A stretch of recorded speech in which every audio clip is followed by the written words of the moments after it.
ஹல்லேலூயா. கர்த்தர் இந்த நாளை தந்தபடினால் தேவாதி தேவனுக்கு நான் நன்றி செலுத்துகிறேன். கர்த்தர் இந்த மாதத்தின் இந்த 2வது ஞாயிறு ஆராதனையில் உங்களையும் என்னையும் கொண்டு வந்ததுக்காக நான் கர்த்தருக்கு நன்றி செலுத்துகிறேன். விசேஷமாக இன்றைக்கு தேவனுடைய பந்தி நமக்கு இருக்கிறபடியினால அது நிமித்தமாக இந்த வார்த்தைகளை பந்திக்குரிய காரியங்களை குறித்து ஒரு சில வார்த்தைகளை இன்றைக்கு நாம் கேட்க போகிறோம். எடுத்தவர்கள் வாசிக்கலாம். 1 கொரிந்தியர் 11ஆம் அதிகாரம் அதனுடைய 25ஆம் வசனத்தை நான் வாசிக்கிறேன். 1 கொரிந்தியர் 11ஆம் அதிகாரம் அதனுடைய 25ஆம் வசனத்தை நான் வாசிக்கிறேன். போஜனம் பண்ணின பின்பு அவர் அந்தபடியே பாத்திரத்தை எடுத்து, அந்த பாத்திரத்தில் என் இரத்தத்தில் ஆகிய புதிய உடன்படிக்கையாக இருக்கிறது, நீங்கள் இதை பானம் பண்ணும் போதெல்லாம் என்னை நினைவு கூறும்படி இதை செய்யுங்கள் என்று சொன்னார். ஹல்லேலூயா, ஹல்லேலூயா. ஆண்டவர் இந்த காரியத்தை நமக்காக ஏற்படுத்தியிருக்கிறார். இதை நம்ம கிரேக்க மொழியில யூக்கரிஸ்ட் சொல்லுவாங்க. அதாவது நன்றி செலுத்துதல். ஆண்டவர் உங்களுக்காகவும் எனக்காகவும் கல்வாரி சிலுவையிலே அடிக்கப்பட்டதின் நிமித்தமாக நீங்களும் நானும் பாவத்திற்கிலிருந்து நம்மை மீட்கப்பட்டு அவருடைய நீதினால உங்களையும் என்னையோ பிழைக்க செய்திருக்கிற தேவனுக்கு நன்றி செலுத்தும் விதமாக இந்த கம்யூனியனை நம்ம எடுக்கிறோம். கம்யூனியன் என்பதற்கு அர்த்தம் என்று சொன்னால் ஒன்று கூடுதல், ஒன்று சேர்தல், கூடி வருதல் குறித்து காண்பிக்கிறது. ஹல்லேலூயா. கூடி வரும் பொழுதெல்லாம் இவைகளை செய்யும்படி கர்த்தர் நமக்கு ஒரு புதிய உடன்படிக்கையை நமக்கு ஏற்படுத்தி இருக்கிறார். உடன்படிக்கை என்று சொன்னால் உங்களுக்கும் எனக்கும் உள்ள ஒரு தீர்மானத்தை கர்த்தர் என்ன பண்ணிருக்கிறாரு, ஏற்படுத்தி வச்சிருக்கிறார். அந்த தீர்மானத்தின்படி தான் நீங்க என்ன பண்ணணும், நடக்கணும். என் தீர்மானத்தின்படி தான் என்ன பண்ணணும், நடந்து கொள்ளணும்னு சொல்லி ஆண்டவர் உங்களுக்கும் எனக்கும் ஒரு உடன்படிக்கை சொல்றார். இன்னும் தெளிவா சொல்ல போனா உடன்படிக்கை எதை குறிக்கிறதுனா ஒரு அக்ரிமெண்டை போட்டிருக்கிறார். ஆண்டவர் நான் உன்னை என்ன பண்ணிருக்கிறேன், விலை கிரயம் கொடுத்து என்ன பண்ணிருக்கிறேன், நான் வாங்கியிருக்கிறேன். எப்படி யோசேப்பை போத்திபார் வாங்கினானோ அப்படியாக என் ஆண்டவராக இயேசு கிறிஸ்து உங்களையும் என்ன பண்ணிருக்கிறாரு, விலை கிரயம் கொடுத்து என்ன பண்ணிருக்கிறாரு, வாங்கியிருக்கிறார். இன்னும் சொல்ல போனா இயேசுக்காக நீங்களும் நானும் அடிமையாக வாழ வேண்டும் என்பதுதான் இதற்கு பொருளாக காணப்படுகிறது. நீ உலகத்திற்கு அடிமையாய் வாழ்வது என் தேவனுக்கு பிரியமான காரியம் அல்ல. என் இயேசுக்கு அடிமையாக வாழ்கிறாயா? இயேசு எப்பொழுதும் உன்னை என் அடிமையா இருன்னு சொல்ல மாட்டார். ஆக்சுவலா நான் மீனிங் சொல்லுகிறேன். இயேசு விலையை குறைய கொடுத்து ஒரு பொருளை வாங்கியிருக்கிறாருன்னா அந்த பொருள் அவருக்கு சொந்தம். அவர் சொல்லுகிறதுனா அந்த காரியத்தை செய்யணும். அப்படிதான் யோசேப்பு விலைக்கரையை கொடுத்து வாங்கப்பட்டு அவன் அடிமையாக கொண்டு சேரப்பட்டான். அப்படியா என் இயேசு கிறிஸ்து ரத்தத்தினாலே நீங்களும் நானும் கல்வாரி சிலுவையிலே அவருடைய ரத்தத்தின் மூலமாக இந்த ரட்சிப்பு என்ற ஒரு காரியத்தின் மூலமாக நீங்களும் நானும் என்ன பண்ணிருக்கிறோம், வாங்கப்பட்டிருக்கிறோம். இயேசு உங்களை என்னையும் வாங்கியிருக்கிறார். வாங்கின பொருள் நீ இஷ்டத்தின்படி நீங்க வாழ முடியுமா? உங்க இஷ்டத்தின்படி வாழ முடியுமா? முடியவே முடியாது. எஜமான் என்ன சொல்லுகிறானோ அந்த வேலையை செய்கிறதுக்கு தான் அந்த அடிமையோட காரியம். ஆனால் ஆண்டவர் உங்களுக்கும் எனக்கு ஒரு ஃப்ரீ வில்லை கொடுத்ததன் நிமித்தமாக இன்னைக்கு என்ன பண்ணி கொண்டு இருக்கிறோம், அந்த எஜமானுக்கு கீழ்ப்படியாதபடிக்கு நீங்களும் நானும் இன்றைக்கு வாழ்ந்து கொண்டிருக்கிறோம். இன்றைக்கும் ஆண்டவர் இந்த யூக்கரிஸ்ட், கிரேக்க மொழியில யூக்கரிஸ்ட் சொல்லுவாங்க, ஆங்கிலத்துல தேங்க்ஸ் கிவிங், கம்யூனியன், இவர்களுக்கு அர்த்தம் கூடி வருதல். நம்ம கூடி வருகிறோம், ஒன்றிணைந்து வருகிற நேரத்தில் இவைகள் எல்லாம் நம்ம என்ன பண்ணோம், செய்யத்தக்கதான காரியத்தை ஆண்டவர் நமக்கு போதித்து இருக்கிறார். இந்த கம்யூனியன் மூலமாக, இந்த பந்தியின் மூலமாக நாம கற்றுக்கொள்ள வேண்டிய காரியங்கள் என்ன என்று சொன்னா, இயேசு கிறிஸ்து எனக்காக பிறந்தார். அவர் பிறந்ததினாலதான் இன்னைக்கு நம்ம என்ன பண்ணி கொண்டிருக்கிறோம், இந்த பாவத்திலிருந்து நம்ம மீட்கப்பட்டு இன்னைக்கு நீங்களும் நானும் நீதிமான் என்ற ஒரு ஸ்டேட்டஸ் ஆண்டவர் வச்சிருக்கிறது காரணம் என்ன தெரியுமா, அவர் பிறந்ததுனாலதான். ஏதோ நீங்க நல்லது செய்யறதுனால நீங்க நீதிமான ஆக்கப்படல, நீங்க அடுத்தவங்களுக்கு உதவி செய்கிறதுனால நீங்க நீதிமானாக்கப்படல.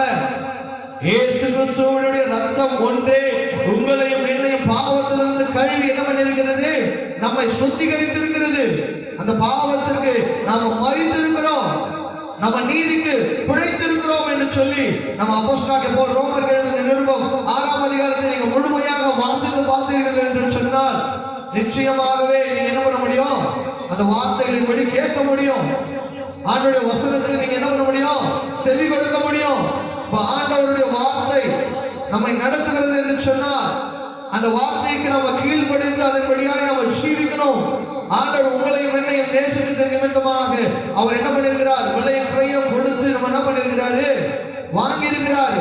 அந்த அன்புக்கு நீங்களும் நானும் என்ன பண்ணிருக்கிறோம்? அடிமையாக்கப்பட்டிருக்கிறோம். அவர் அன்பின் மூலமாக நம்ம என்ன பண்ணிருக்கிறாரு? வாங்கி இருக்கிறாரு. அந்த வாங்கினது நிமித்தமாக நீங்க என்ன பண்ணுங்க? உங்களை ஆண்டவருக்காக ஒப்பு கொடுங்க. ஆண்டவருக்காக நீங்க ஒப்பு கொடுக்கும் பொழுது கர்த்தர் நிச்சயமாகவே உங்களை பெரிய காரியங்களை என்ன பண்ணுவாரு? செய்கிறவராக இருக்கிறார். வாசிக்கலாம். ரோமர் எழுதின நிருபம் 6ஆம் அதிகாரம் அதனுடைய முதல் வசனத்தை வாசிக்க கேட்போம். ஆகையால் ரோமர் 6ஆம் அதிகாரம் அதனுடைய முதல் வசனத்தை, ஆகையால் என்ன சொல்லுவோம்? கிருபை பெரும்படிக்கு பாவத்தினாலே நிலைநிற்கிறோம் என்று சொல்லி சொல்லுவோமா? கூடாதே என்று சொல்லி வசனம் என்ன பண்ணிருக்கிறது? நமக்கு சொல்லப்பட்டிருக்கிறது. அப்படியால் நீங்களும் நானும்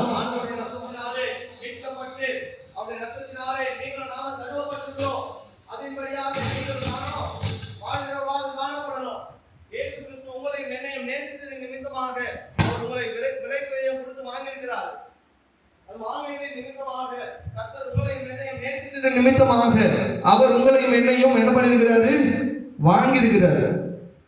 6ஆம் அதிகாரத்துல முதல் வசனத்தை நம்ம வாசிக்கும் போது திட்டமும் தெளிவுமாய் சொல்லுகிறது.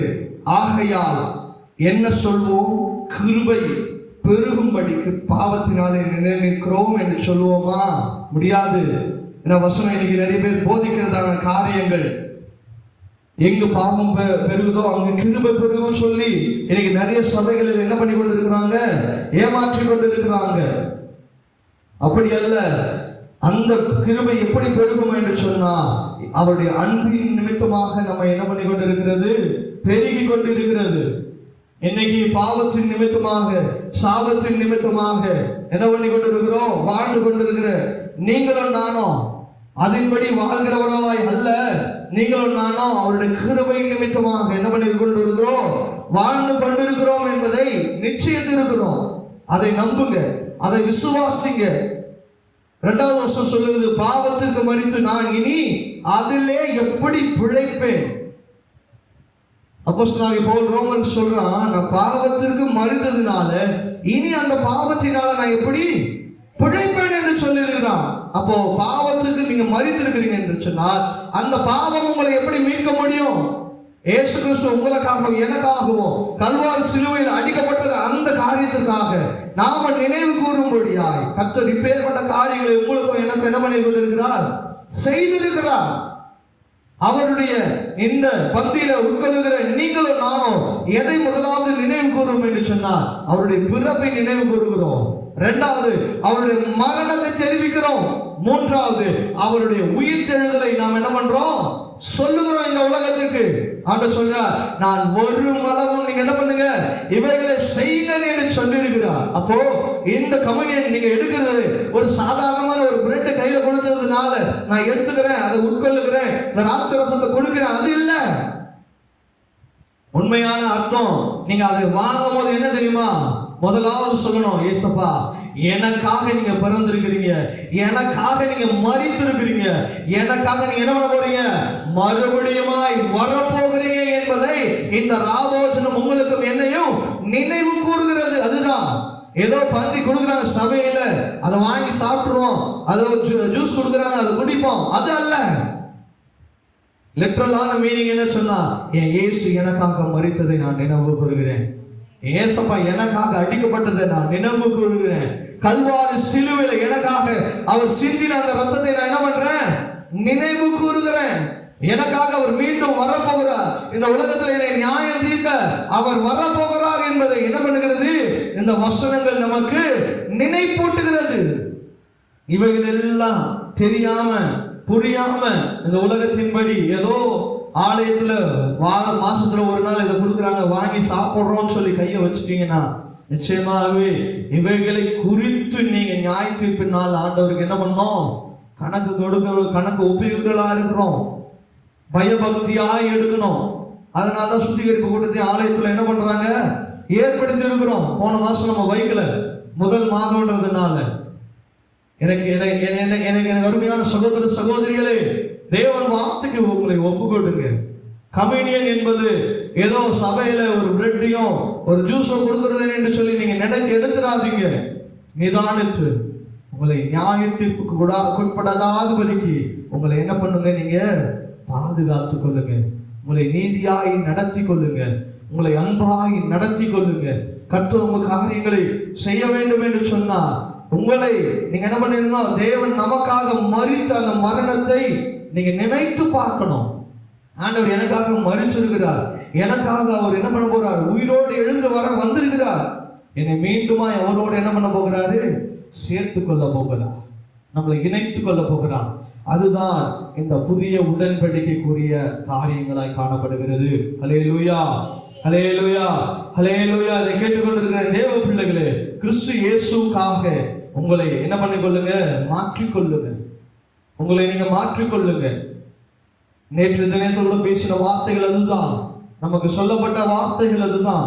உங்களை நீங்களே நீங்க என்ன பண்ணுங்க, நிதானித்து நீங்க என்ன பண்ணுங்க, உங்களை ஆராய்ந்து பாருங்க. நான் எப்பேற்பட்டவனா இருக்கிறேன். தேவன் இந்த நாட்களில் நம்ம பேசப்படுகிற வார்த்தைகள் ஒவ்வொன்றும் பாருங்க, கவனித்து பாருங்க. நம்ம இயேசுவை போல மாறணும்ன்றது ஆண்டவருடைய விருப்பமாய் காணப்படுகிறது. இயேசு எப்படி அவர் விருப்பமாய் மாற வேண்டும் என்று சொல்லி நினைக்கிறாரோ அப்படியாய் நீங்களும் நானும் மாற வேண்டும் என்று சொல்லி தான் ஆண்டவர் ஆசைப்படுகிறார். அதுக்கு நம்ம என்ன பண்ணணும், முதலாவது என்ன பண்ணணும்னு சொல்லி அநேக காரியங்களை நம்ம பார்த்தோம். இன்றைக்கு ஒரு சில காரியங்களை பார்த்து நம்ம முடிக்க போகிறோம். நேற்று வாசித்தான வேத பகுதி 1 யோவான் 1ஆம் அதிகாரம் அதனுடைய 19ஆம் வசனத்தை வாசிப்போம். 1 யோவான் 1ஆம் அதிகாரம் அதனுடைய 19ஆம் வசனத்தை நான் வாசிக்கிறேன். நம்முடைய பாவங்களை நாம் அறிக்கையிட்டால் பாவங்களை நமக்கு மன்னித்து எல்லா அநியாயத்திற்கும் நீக்கி நம்மை சுத்திகரிப்பதற்கு நாம் உண்மையும் நீதி உள்ளவர்களாக இருக்கிறோம் சொன்னோம். அப்போ நாம செய்யற பாவங்களை முதலாவது என்ன பண்ணணும், அறிக்கை செய்யணும். அவைகளை நம்முடைய நாம அறிக்கை செய்து நம்ம என்ன பண்ணணும், விட்டுடணும். ஆண்டவரே நீ என்ன பண்ணணும், இந்த காரியங்கள் எல்லாம் நான் என்ன பண்ணக்கூடாது, இதன்படி நான் நடக்கக்கூடாது, என் பாவத்தின்படி நான் ஓடக்கூடாது, என் பாவம் என்னை மேற்கொள்ளக்கூடாது, நான் பாவத்துக்கு மரணத்துக்கு உட்படாதபடி நான் வாழணும். ஏன்னா பாவம் என்னை எங்க கொண்டு போயிடும் சொல்லி அப்போஸ்தலனாகிய பவுல் ரோமருக்கு சொல்றாரு என்று சொன்னா, பாவத்தின் சம்பளம் மரணம் தான். நீ பாவம் செய்தினே இருந்தா கடைசியா அந்த பாவம் எங்க கொண்டு போய் விட்டுருனா மரணத்தின் பாதையில. அங்க ஜீவ வழிகள் உனக்கு கிடையாது, உனக்கு நரகத்துக்கு தான் கொண்டு போகும். அந்த பாவத்திற்கு விலகினவர்களாய் காணப்படுங்க.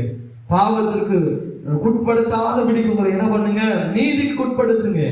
அப்போஸ்தலனாகிய பவுலுடைய ரோமர் பகுதியை முழுமையாய் வாசித்து பாருங்க. அதுல இருக்கிற அதிகாரங்கள் எல்லாம் வாசித்து பாருங்க. விசேஷமாய் இந்த 6ஆம் அதிகாரத்தை நீங்க என்ன பண்ணுங்க, அதிகமாய் வாசித்து பாருங்க. அந்த வசனங்கள் அநேக காரியங்களை நம்ம என்ன பண்ணிக்கிறது, போதிக்கிறதா இருக்கிறது, நம்மை நடத்துகிறதா இருக்கிறது. தேவனுடைய பந்தியில் நம்ம கை வைக்கிறேன். இன்றைக்கு நீங்களும் நானும் துணிகரமா இருக்கக்கூடாது. அதே போல நம்ம பாவ மன்னிப்பை இந்த மாதம் கேட்டுட்டு அதே பாவ மன்னிப்பு அதை கேட்கறதுக்காக அடுத்த மாசமும் நம்ம வரக்கூடாது. இந்த மாசம் எது கேட்கிறோமோ அதே தான் அடுத்த மாசமும் வந்து நம்ம என்ன பண்ணக்கூடாது, பாவ மன்னிப்புன்னு சொல்லி ஆண்டவர்கிட்ட கேட்கக்கூடாது. அதுக்குன்னு புதிய பாவத்தை செய்யலாமான்னு கேட்குறீங்க. நம்ம ஆளுங்கெல்லாம் நமக்குள்ள பாவங்கள் குறையணும், பாவங்கள் அதிகமாக கூட. நம்முடைய பாவங்கள் எல்லாம் என்ன பண்ணணும், ஆண்டவருடைய சமூகத்துல நீங்கள் ஆக்கும்படி ஆண்டவர்கிட்ட நம்மை சுத்திகரிக்கணும். இந்த கம்யூனியன் நாட்கள்ல பிசாசு நம்மளை பயங்கரமா சோதிப்பான். அப்படியாவது ஆண்டவரை தேடக்கூடாது, குடும்பத்தில் பிரச்சனை, குழப்பம், போராட்டங்களை கொண்டு வருவான். எப்படியாவது இவைகளிலிருந்து நம்ம என்ன பண்ணக்கூடாது, பிள்ளைகளை எடுக்கக்கூடாதுன்னு சொல்லி என்ன பண்ணுவான், பிசாசு தந்திரமான காரியங்களை செய்வான். ஏன்னா இது நமக்காக ஆண்டவர் கொடுக்கப்பட்டதான உடன்படிக்கை. ஒரு சிலர் அவங்களே நினைச்சுவாங்க, நான் அதிகமா பாவம் செஞ்சுட்டேன், அதனால இந்த கம்யூனியன்ல நான் எடுக்கக்கூடாதுன்னு சொல்லி நம்ம என்ன பண்ணுவோம், நம்மளே நினைச்சுப்போம், நம்மளே பாவம் செஞ்சிட்டோம் நம்ம நினைச்சுப்போம். அப்படி அல்ல.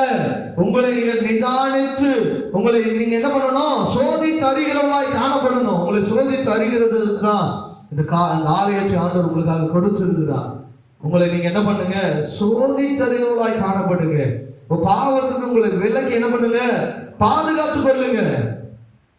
அதுதான் நமக்கு வசனமும் போதிக்கிறது. வெளிப்படுத்தல் விசேஷம் 22ஆம் அதிகாரம் அதனுடைய 14ஆம் வசனத்திலே நமக்கு போதிக்கப்படுகிறதான வசனம் என்ன தெரியுமா, 22 அதனுடைய 14ஆம் வசனத்தை நான் வாசிக்கிறேன். ஜீவ விருட்சத்தின் மேல் அதிகாரம் உள்ளவராய் இருந்ததற்கும் வாசல் வழியாய் நகரத்திற்குள் பிரவேசிப்பதற்கும் அவருடைய கற்பனைகளின்படி செய்கிறவர்கள் பாக்கியவான்கள் என்று சொல்லப்பட்டிருக்கிறது. அவருடைய கற்பனையின்படி நீ வாழ்வனா உன்னை பரலோகத்தின் வாசல் திறக்கும். அப்படி இல்லை என் இஷ்டத்தின்படி தான் நான் வாழ்வேன் அப்படின்னு சொல்லி நீ வாழ்ந்தனா நரகத்தின் வாசல்கள் உங்களுக்காக திறந்திருக்கும். அதுதான் வசனம் உங்களுக்கும் எனக்கும் சொல்லப்பட்டிருக்கிறது. வாசம் உள்ளவர்களால் வழியாய் நகரத்துக்கு பிரவேசிப்போம் என்று சொல்லியிருக்குது. அவர் உண்மையாய் நடந்து கொள்ளுங்க, அவரை தேடுங்க. அவருடைய காரியங்களின்படி நீங்க நடந்து கொள்ளும் பொழுது கர்த்தர் நமக்கு பெரிய காரியங்களை செய்கிறவராய் இருக்கிறார். ஒவ்வொரு காரியத்திலையும் நம்ம ஆராய்ந்து பார்க்கணும். நம்ம செய்கிற எல்லா செய்கைகளிலும் நம்மை ஆராய்ந்து பார்க்கணும். எல்லா விஷயத்திலையும் ஆண்டவர் பிரியப்படுகிறாரா, ஆண்டவர் நன்மையான காரியங்களை இதன் மூலமாய் செய்வாரா என்று சொல்லி நம்ம செய்கிற ஒவ்வொரு செயல்களையும் நீங்க என்ன பண்ணணும், நிதானித்து பார்க்கணும். கர்த்தர் உங்களை நீதிமானாய் மாற்றுகிறதற்கு தான் அவர் சிலுவையில் அடிக்கப்பட்டார். அவரை ஏற்றுக்கொள்ளுகிற எல்லாருமே நித்திய ஜீவனை அடைவோம் என்று சொல்லியிருக்கிறார். அந்த நித்திய ஜீவன்ல நீங்க நானும் காணப்படணும்ன்றதுதான் ஆண்டவருடைய பிரியமாய் காணப்படுகிறது. ஹல்லேலூயா, ஹல்லேலூயா, ஹல்லேலூயா. நித்திய ஜீவன் என்று என்ன சொன்னா என்ன? அழியாத ஜீவன். என்னது?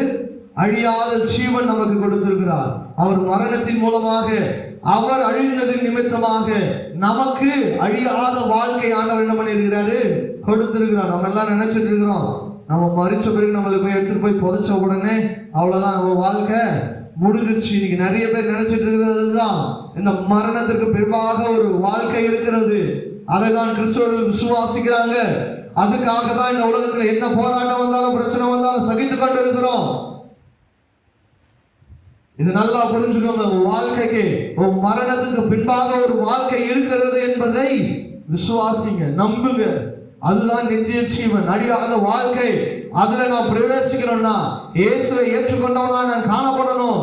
என் வாயினால அறிக்கை செய்யணும், ஏசப்பா உம்மை சொந்த ரட்சகராக ஏற்றுக்கொண்டேன், உம்மை நம்புறேன், உம்மை விசுவாசிக்கிறேன், உன் பிள்ளையாக என்னை ஏற்றுக்கொண்டதுக்காக நன்றி. என் வாயினால் அறிக்கை செய்கிறேன், ஆண்டவரே நான் என்ன பண்ணிருக்கேன், உன் பிள்ளையாக என்னை ஏற்றுக்கொள்ளுங்கன்னு சொல்லி ஆண்டோட சமூகத்தில் சொல்லணும். என் பாவம் எல்லாம் மன்னிக்கப்பட்டது, உங்களுடைய கரத்தினால என்னை ஒப்பு கொடுக்கிறேன் அப்படின்னு சொல்லி ஆண்டோட சமூகத்தில் ஒப்பு கொடுக்கணும் உங்களை. அப்போ கொடுக்கும் பொழுதுதான் அவருடைய பிள்ளைகளாக மாற்றப்பட்டிருக்கிறோம். அதுதான் யோவான் 1:12 சொல்ற, அவரை விசுவாசிக்கிறவர்கள் அவருடைய பிள்ளைகளாக மாற்றப்பட்டிருக்கிறீர்கள் என்று சொல்லியிருக்கு. அவரை விசுவாசிக்கிற எவனோ தேவ பிள்ளைகளாக மாற்ற முடியாது. உன் வாழ்க்கையில இயேசுவை விசுவாசித்தாதான் நீ இயேசுனுடைய பிள்ளையாக மாற்றப்படுவ. நீ விசுவாசிக்காம இயேசுனுடைய பிள்ளையாக இருக்கவே முடியாது. அதுதான் வசனம் உங்களுக்கும் எனக்கும் இன்றைக்கு இந்த காலை வேளையில போதிக்கிறதான காரியங்கள். நமக்கு நேரம் அதிகமா இல்லை. உங்க வீடுகளில் போய் ரோமர் எழுதின நிருபம் 6ஆம் அதிகாரத்தை நீங்க அதிகமாய் வாசிங்க. எதனால இதை வாசிக்க சொல்றேன் என்று சொன்னால் அநேக காரியங்கள் நமக்கு குறித்து அதில் நமக்கு தெரியப்பட்டிருக்கிறது. அதில் 6ஆம் வசனத்தை வாசிக்கிறேன்.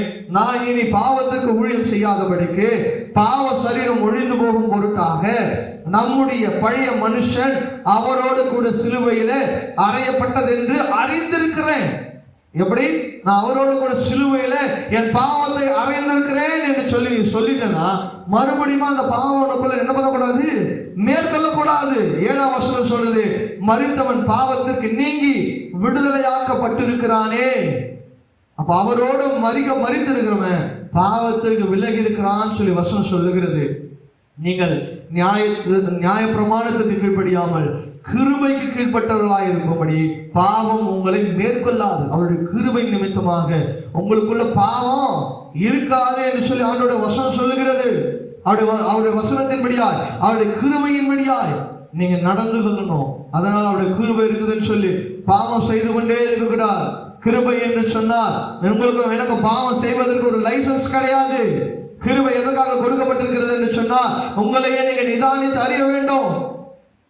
கிருபை கொடுக்கப்பட்டிருக்கிறது என்று சொன்னால் நீங்க உங்களையே நிதானித்து பார்க்க வேண்டும். ஐயோ நான் பாவம் செய்துட்டேனே, என் இயேசு எவ்வளவுதான் என்னை மன்னிப்பார் அப்படின்னு சொல்லி நீங்க நிதானித்து அறியணும். எனக்கு லைசன்ஸ் கொடுக்கப்பட்டிருக்குதுன்னு சொல்லி நான் என்ன வேணா செய்யணும்னு நினைச்சீங்கன்னா நிச்சயமாகவே நீங்கள் என்ன பண்ணுவீங்க, பரிதபிக்கப்பட்டவர்களாய் வாழ்வீங்க. இன்னைக்கு நிறைய சபைகளில் இப்பேற்பட்ட வார்த்தைகளை பேசுகிறது இல்லை. ஏன்னா ஜனங்களுக்கு அதெல்லாம் பிடிக்காது. ஜனங்களை வழி நடத்துகிற காரியங்களில் எப்படி நடக்கணுமோ அப்படியாய் நடத்தணும். 4ஆம் அதிகாரம் 18ஆம் வசனம் நம்ம போதிக்கிற காரியங்கள், பாவத்தினின்று நீங்கள் விடுதலையாக்கப்பட்டு நீதிக்கு அடிமையாகுங்க, நீதிக்கு உண்மை செய்தல் அடிமையாகுங்கன்னு சொல்லுது வசனம். எப்படி? நியாயத்தின்படி ஆவறதுல நீங்க என்ன பண்ணணும்? அடிமையாகணும்னு சொல்லி வசனம் சொல்லுது. பாவத்திற்கு அல்ல, நீதியின்படி நீங்க அடிமையாகணும். நீதிக்கு, நீதினா உண்மை, உண்மையின்படி பேசணும், உண்மையின்படி நடத்தணும். பணக்காரனுக்கு ஒரு வார்த்தை பேசக்கூடாது, ஏழைக்கு ஒரு வார்த்தை பேசக்கூடாது, நல்லவனுக்கு ஒரு வார்த்தை பேசக்கூடாது, கெட்டவனுக்கு ஒரு வார்த்தை பேசக்கூடாது, நமக்கு பிடித்தவனுக்கு ஒரு வார்த்தை பேசக்கூடாது, பிடிக்காதவனுக்கு ஒரு வார்த்தை பேசக்கூடாது. நீதி என்று சொன்னால் எல்லாருக்குமே ஒரே வார்த்தை தான். ஏழையா இருந்தாலும் சரி, எளியவனா இருந்தாலும் சரி, எல்லாருக்கும் ஒரே வார்த்தை தான். ஒரே தேவன் தான், ஒரே பரலோகம் தான், ஒரே நரகம் தான். அல்லேலூயா. ஏழைக்கு ஒரு டிபார்ட்மெண்ட்டும் பணக்காரனுக்கு ஒரு டிபார்ட்மெண்ட்டை இயேசு என்ன பண்ணல, ஏற்படுத்தல. எல்லாருக்குமாக தான் இயேசு வந்தார். அவரை ஏற்றுக்கொண்டவர்கள் அவரோடு என்ன பண்ணுவீங்க? பரலோகத்தில் சேர்க்கப்படுவீங்க. அவருடைய நன்மையின்படி நீங்க நடக்கிறவங்க, பாவத்தின்படி நீங்க நடந்தீங்கன்னா பாவம் உங்களை மேற்கொள்ளும்.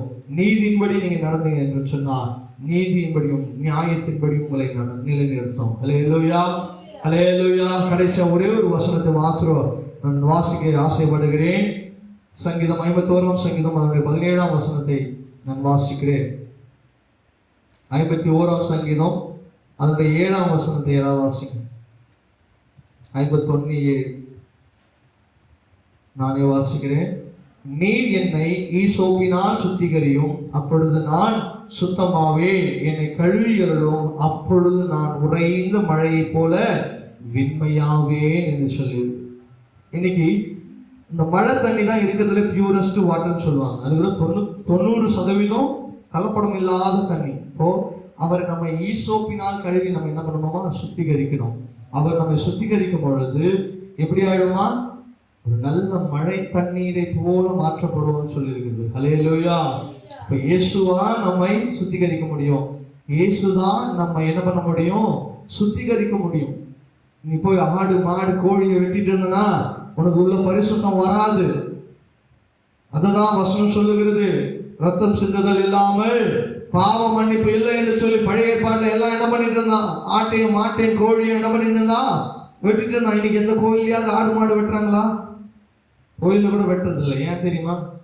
எதுக்காக தெரியுமா? அரசாங்கம் போட்டதெல்லாம் ஒண்ணு, அதுக்கு பின்னாலே ஒரு உண்மை இருக்கிறது. ஏன் வெட்டக்கூடாது என்று சொன்னா, இயேசு கிறிஸ்து எல்லாருக்காகவும் மரித்து விட்டார். அல்லேலூயா. இயேசு கிறிஸ்து எல்லாருக்காகவும் ரத்தம் சிந்தித்தார். அதுதான் உண்மை. இன்னைக்கு எந்த அரசாங்கம் தடை போட்டாங்க அதெல்லாம் கிடையாது. என் தேவன் உனக்காக கல்வாரி சிலுவையிலே அடிக்கப்பட்டு ரத்தம் சிந்தினதின் நிமித்தமாக உங்கள் பாவங்கள் கழுவப்பட்டிருக்கிறது. அதை விசுவாசிக்கிறவங்க அதை பெற்றுக்கொள்வீங்க இல்லையா? நான் ஒரு 100 ரூபாய் வச்சிருக்கிறேன், ஒரு 1000 ரூபாய் வச்சிருக்கிறேன். எல்லாம் 100 ரூபாய் நோட்டு, 1000 ரூபாய் எல்லாம் 100 ரூபாய் நோட்டு நான் வச்சிருக்கிறேன். ஒரு 10 பேருக்கு கொடுக்கணும்னு வச்சிருக்கிறேன். அதை நீங்க கொடுக்குறவங்க வாங்கிட்டீங்கன்னா அது உங்களுக்கு என்னது? ஆசீர்வாதம். ஆனா அது எனக்கு வேணாம், என்கிட்டயே நிறைய இருக்குதுன்னு சொன்னா அந்த ஆசீர்வாதத்தை நீங்க என்ன பண்ணிடுவீங்க? இழந்துருவீங்க. அது போலதான் இயேசு கிறிஸ்து உனக்காக மரிச்சிட்டாரு. அவர் ரட்சிப்பை வச்சிருக்கிறாரு. அவர் கொடுக்கிறதை ஏற்றுக்கொண்டவங்க சபையில உட்கார்ந்துட்டு இருக்கீங்க. ஏற்றுக்கொள்ளாதவங்க எல்லாம் என்ன பண்ணி கொண்டு இருக்கிறாங்க? உலகத்தின்படி வாழ்ந்துட்டு இருக்காங்க, உலகத்தின் காரியங்களை படி வாழ்ந்து கொண்டு இருக்கிறாங்க. அவர் ரட்சிப்பை ஏற்றுக்கொள்ளுகிறவங்க தான் நித்திய ஜீவன்ல காண முடியும். அவரை தேடுகிறவர்கள் தான் நித்திய ஜீவனை பெற்றுக்கொள்ள முடியும். நித்திய ஜீவன்ல பெற்றுக்கொள்ளுகிற பிள்ளைகள் பரலோகத்தில் காணப்படுவாங்க. அந்த ரட்சிப்பை பெறாத பிள்ளைகள் நரகத்தின் வாசலில் கதறுகிறதை நீங்கள் நான் கேட்க முடியும். அல்லேலூயா, அல்லேலூயா. நரகத்துல என்னென்னலாம் இருக்குன்னு சொல்லி ஒரு காலங்களில் சொல்லும், கேட்போம். நரகத்துல எரிகிற கந்தகம், கடாயில போட்டு வறுக்கிறது, இந்த படங்களெல்லாம் காட்டுவாங்கல்ல, அதெல்லாம் தான் நடக்கும். எண்ணெய் கொப்பளங்கள் இருக்கும், அதெல்லாம் அதுல போடுவாங்க. என்ன பண்ணுவாங்க? எண்ணெயில போட்டு வாட்டுவாங்க, என்னென்னமோ பண்ணுவாங்க. இவையெல்லாம் உங்களுக்கு வேணுமா? நரகத்துல ஒண்ணு நல்லா புரிஞ்சுக்கிங்க, அந்த வேதனை நீங்க உணர முடியும், ஆனா மரணம் வராது. நரகத்திலையும் சரி பரலோகத்திலும் சரி உங்களுக்கு எனக்கு என்ன கிடையாது? மரணமே கிடையாது. எல்லாத்தையும் அனுபவிச்சுதான் ஆகணும். வலியும் வேதனையும் அனுபவிச்சுதான் ஆகணும். நீ நரகத்துக்கு போயிட்டோம், ஒரு வேளை நரகத்துக்கு போயிட்டீங்கன்னா உங்க வாழ்க்கை என்னாச்சு? அதோட முடிஞ்சு போச்சு. ஆனால் அந்த பரலோகத்தை பார்ப்பதற்கு தான் உங்களுக்கு எனக்கும் ஆசை. பரலோகத்தில் பசி கிடையாது, பட்டினி கிடையாது, எப்பொழுதும் ஆண்டவர் பார்த்துக்கிட்டே இருப்போம். எப்படி? அங்க எப்பவுமே ஆராதனை நடந்து கொண்டே இருக்கும். அங்க வீதிகள்லாம் எப்படி பொண்ணுனால போட்டிருக்கும். இன்னைக்கு தார் ரோடு போடுறாங்க இல்ல, சிமெண்ட் ரோடு போடுறாங்களா, அது மாதிரி பரலோகத்துல ரோடு தங்கம். நீங்க போய் காதுல மாட்டிட்டு கழுத்துல மாட்டிட்டு எல்லாரும் இருக்கிறாங்கல்ல, அதெல்லாம் யாருக்கு எங்க இருக்கும்? காலுக்கு கீழே ஒண்ணுமே கிடையாது ஆண்டோடைய சமூகத்துக்கு. அப்போ அப்பேற்பட்ட காரியங்களை நீ நானும் பெற்றுக்கொள்ளணும் அப்படின்னா அவர் உண்மையின்படி வாழணும், நீதியின்படி வாழணும். இன்னைக்கு கம்யூனியன் நாள்ல அவர் பாவத்தை குறித்து கண்டித்து உரத்திருக்கிறார். இனி இந்த பாவம் நமக்குள்ள இருக்கக்கூடாது. பாவமான காரியங்களை உங்களை கீழ்ப்படுத்தக்கூடாது. நீதிக்கு அடிமையானவர்களாய் நீங்க மாறணும், உண்மை செய்கிறவர்களா இருக்கணும், உண்மையின்படி வாழணும். அவரை தேடும் பொழுதுதான் நிச்சயமா இந்த காரியங்கள்லாம் நம்மளால செய்ய முடியும். அல்லேலூயா. ஏசப்பாவை தேடாம எந்த காரியத்தையும் நம்ம என்ன பண்ண முடியாது, செய்யவே முடியாது. ஏசப்பா தான் நம்மை உறைந்த மழையை போல மாற்றுகிற தேவன்.